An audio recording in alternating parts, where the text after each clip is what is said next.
Good evening प्यारे बच्चों। आज फिर मैं लेकर आई हूँ आपके लिए through the eyes of travellers का पार्ट 12 और जिसका टाइम पीरियड है 10 to 17 सेंचुरी। और इस पार्ट में हम पढ़ेंगे source which is related with the Francois Bernier who came from the France.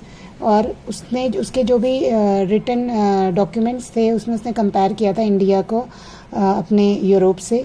तो यहाँ पर वह डिस्क्राइब करता है पीजेंट्स के बारे में। जो सोर्स बेस्ड क्वेश्चन है, सोर्स बेस्ड पैराग्राफ है, उसको हम डिस्क्राइब कर रहे हैं।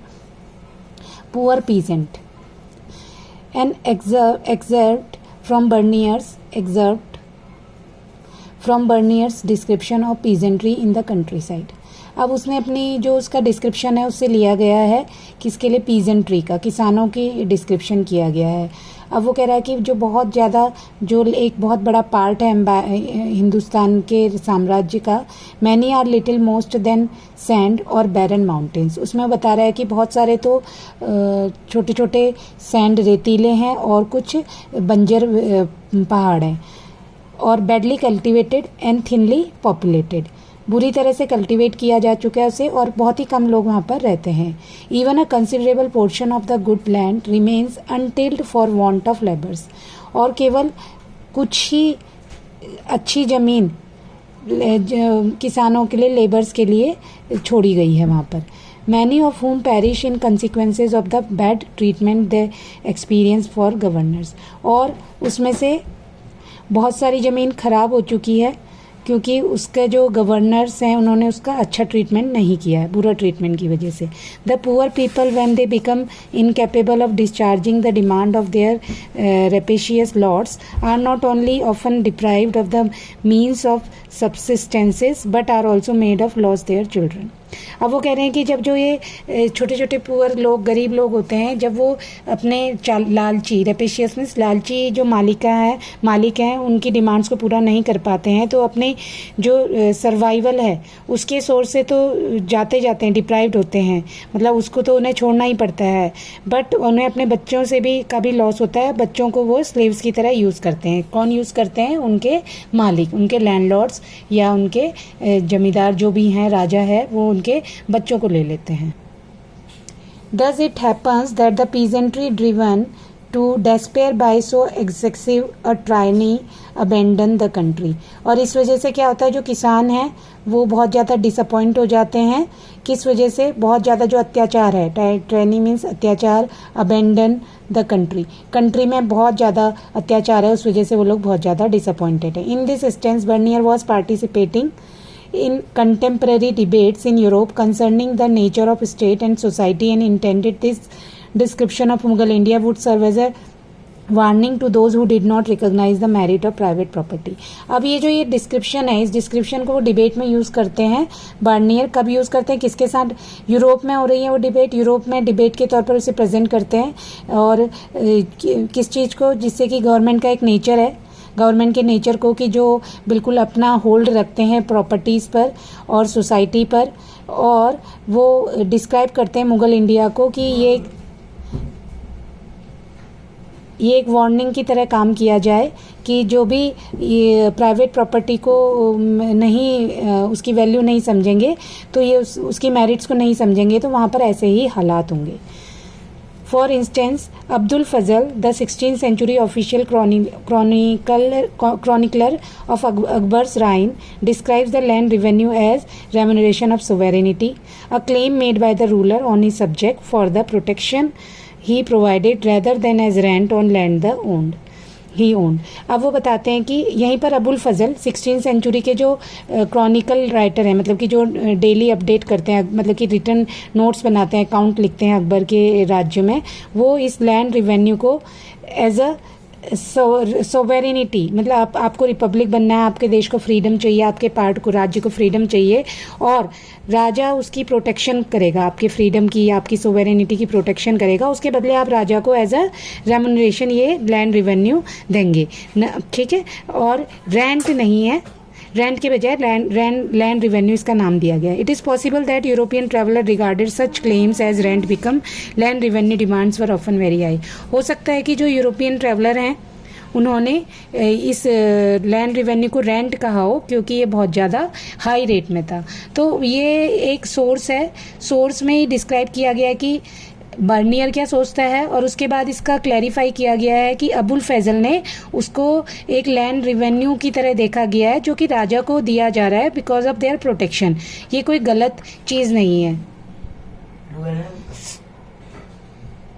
हाँ चिल्ड्रन, अब जो कि एक्चुअली यहाँ पर रेंट नहीं है, ये लैंड टैक्स है बट ऑन क्रॉप, और लैंड टैक्स भी नहीं है जबकि एक टैक्स है क्रॉप पर। ज़मीन पर कोई टैक्स नहीं लिया जा रहा है। जब हम बुक पढ़ेंगे हिस्ट्री की तो वहाँ पर आप अबुल फजल की अगर आईने अकबरी पढ़ेंगे तो उसमें भी ये दिया गया जितनी भी क्रॉप होगी उसका 10% 1/10 पार्ट राजा को देना पड़ेगा। ठीक है। यूज़ ऑफ बर्नियर डिस्क्रिप्शन या एडवांटेज ऑफ बर्नियर डिस्क्रिप्शन। अब जो ये डिस्क्रिप्शन किया है बर्नियर ने, अभी इसने यूरोप भेजा है इस डिस्क्रिप्शन को, तो ये कहाँ काम आया है, इसका क्या फ़ायदा हुआ है। Bernier's description influence western theories from 18th century onward. 18th century के बाद जो बर्नियर का डिस्क्रिप्शन था उसको वेस्टर्न थ्योरीज ने यूज़ किया। तो सबसे पहली थ्योरी बनी इसे ओरिएंटल डेपोटिज्म। ओरिएंटल डेपोटिज्म किसने बनाई? मॉन्टेस्क्यू ने बनाई है, जो बहुत बड़े फिलोसफर थे।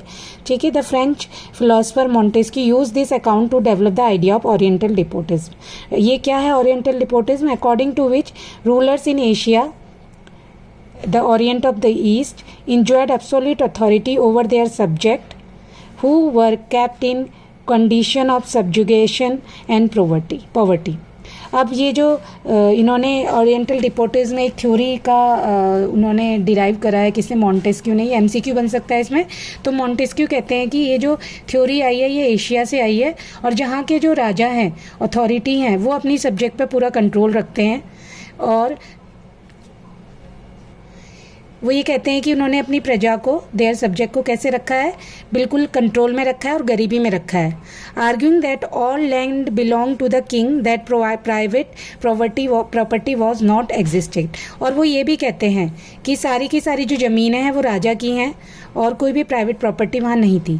हो सकता है ये बात उन्होंने, जो भी ये फिलोसफर हैं, हम इसे गलत तो नहीं मानते, मुझे तो ऐसा भी लगता है, ये मेरा पॉइंट ऑफ व्यू है कि जो ये ज़मीनें थी ये थी लोगों की, लोग पहले से ही वहाँ पर रहते थे, लेकिन राजा ने उस पर अपना, कोई भी राजा आता है वो उस पर अपना हक जमाता है। कोई एक राजा आता है दूसरे राजा को हरा देता है, फिर वहाँ पर ऑनरशिप दिखाता है और उसके बदले वो लोगों से कहता है कि मैं तुम्हारी रक्षा करूँगा, तुम्हारी ज़मीन की रक्षा करूँगा, और तुम्हें इसके लिए क्या देना है? टैक्स देना है। तो it is a wrong way. और इंडिया, जो हमारे किसान थे, ये बात सच भी है, जब इंडिया आज़ाद हुआ था तो हमारे किसानों की बहुत अच्छी कंडीशन नहीं थी। According to this view, everybody except the emperor and his nobles barely managed to survive. अब इसके अकॉर्डिंग वो कहते हैं कि जो राजा है और उसके जो नोबल्स हैं वो इस चीज़ को पूरी तरह से सर्वाइव नहीं कर पाए, इसको मैनेज नहीं कर पाए। यहीं पर कार्ल मार्क्स भी बहुत बड़े फिलोसफर हैं। इन्होंने क्या प्रेजेंट किया इसी थ्योरी से, जो कि किसने दी थी? बर्नियर ने दी थी। Asiatic model of production provide किया है। This idea of land revenue was further developed as the concept of the Asiatic mode of production by Karl Marx in the 19th century. इन्होंने एशियाटिक प्रोडक्शन पर एक model present किया है जो कि दिया गया है कार्ल मार्क्स द्वारा। He argued that in India and other Asian countries surplus was appropriated by the state.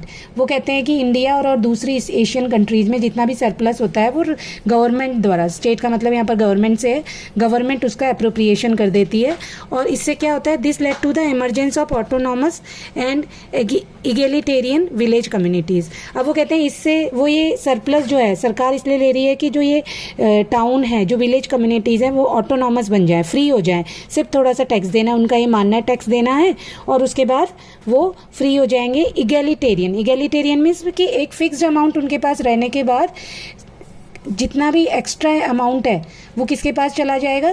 सरकार के पास चला जाएगा, और सब जो लोग हैं, फार्मर्स हैं, वो इगेलिटेरियन मीन्स इक्वल कंडीशन में आ जाएंगे, मतलब कि वो आगे नहीं बढ़ेंगे। The imperial court respected their autonomy as long as the flow of surplus unimpeded. अब इम्पीरियल कोर्ट, राजा का दरबार, उनकी ऑटोनॉमी को तब तक उन्हें प्रोवाइड करेगा जब तक कि सरप्लस उनके पास आता रहेगा, बिना फ्लो के चलता रहेगा, फ्लोलेस उनके पास फ्लो में उनके पास आता रहेगा। और this was regarded as a stagnant system, और इसी को स्टैग्नेंट सिस्टम कहा गया है। बेटा ये एनसीईआरटी में इस तरह से नहीं दिया गया था, मैंने इसे थोड़ा सा अपने नोट्स में प्रोवाइड किया गया है। आप इसे याद करेंगे, पढ़ेंगे और एग्ज़ाम की अच्छी से तैयारियां करेंगे।